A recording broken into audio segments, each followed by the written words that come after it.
What Trump hasn't done, and should do, about coronavirus, explained by an expert.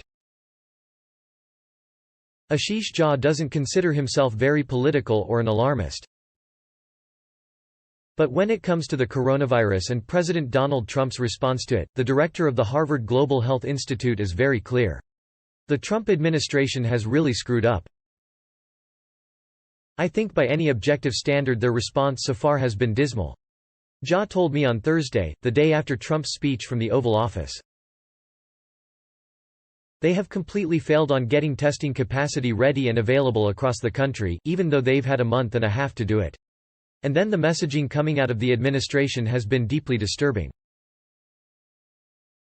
Downplaying the epidemic, calling worries about it a hoax, politicizing it, all things that I think have left the country far less prepared than it needs to be for what is a very substantial challenge ahead.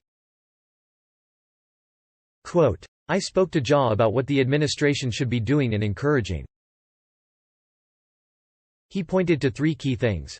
First, testing needs to actually be made widely available, not just so sick people can be caught and isolated, but also so people they've been in contact with can be warned and quarantined as well.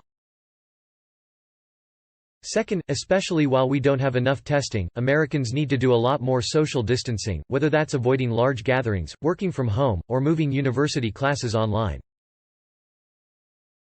Finally, the health care system should build up capacity to prepare for the influx of patients with COVID-19, which is the disease caused by the novel coronavirus. But Jha argued that the administration has not been doing a good job on these issues. It's been surprising to me that the administration's had a hard time executing on some of these things, he said. Here's my full interview with Jha, which has been edited for length and clarity. German Lopez, what do you make of the Trump administration's response to COVID-19 so far? Ashish Jha, there are a couple of things that give me some hope. They've obviously enlisted both Tony Fauci and Debbie Birx, who are extraordinary.